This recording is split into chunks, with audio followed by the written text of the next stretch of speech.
So if you've got a toddler, or honestly, even if you just know someone who does, you have almost certainly heard the exact same thing playing in the background over and over and over again, right? It's everywhere.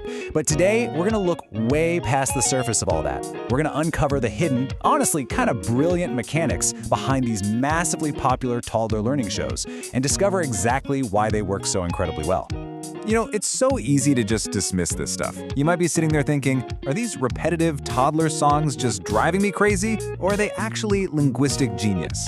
We totally tend to write them off as just endless, annoying earworms. But when we actually sit down and analyze the source material, the transcripts from absolute mega hits like Miss Rachel and Yucca D, we uncover what is basically a masterclass in rapid vocabulary building. Today, our main focus is exactly why this repetition builds vocabulary so incredibly fast.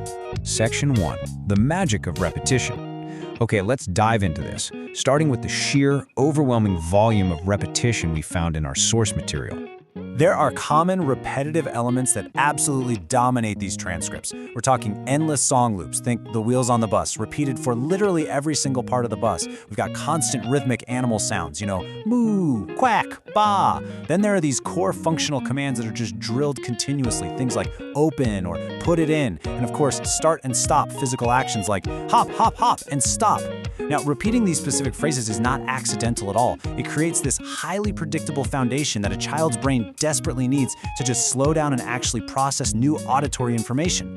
Section 2. Gestures, vocabulary before words. See, long before actual words are ever spoken, physical repetition is busy building the necessary neural pathways for communication.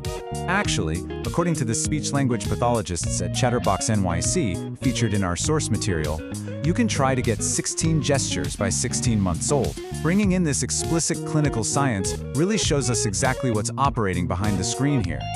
16. I really want to emphasize this crucial 16 by 16 milestone for a second. It's a highly specific, measurable goal used by early intervention specialists. The thing is, getting a child to communicate isn't just about their vocal cords. The whole process actually starts with the body. What's really interesting here is the specific gestures that are so heavily repeated in these shows. The hosts are constantly clapping their hands to show excitement, they're pointing to indicate a desired object like a toy car, they dramatically nod their heads to say yes, shake their heads to say no, and wave hello or goodbye. Mimicking these physical movements lays the absolute groundwork for eventually verbalizing those needs.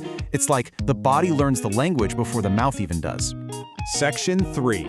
Contextualizing the repetition. So, repeating a word effectively doesn't just mean saying the exact same thing in a total vacuum over and over again.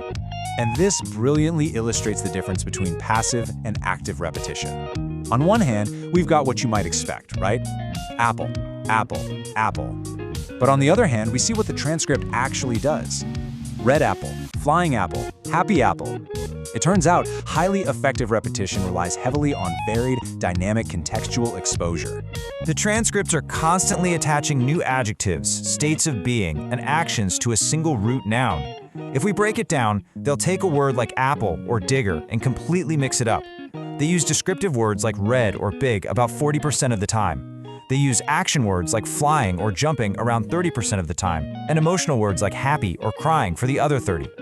Doing this builds a multi-dimensional understanding of the word. The repetition builds the vocabulary fast, precisely because the context keeps changing. It keeps the brain totally engaged.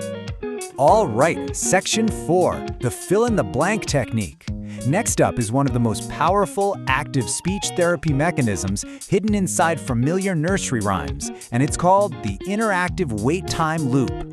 Let's walk step by step through this conditioning loop together. Step 1. You establish the pattern through a familiar song or a book. Step 2. You pause right before the key word. Step 3. Allow the child to fill in the blank. And finally, Step 4. Celebrate that success enthusiastically. The absolutely crucial point here is that this intentionally forces the brain to actively recall information rather than just passively sitting there consuming it. Let's look at a specific example from the source material. The host will sing with this very specific rhythmic pacing. Twinkle, twinkle, little star. In the show, that long, dramatic pause lets the audience feel the real anticipation of the missing word. And here's another classic example from a book reading in the transcript. Brown bear, what do you see?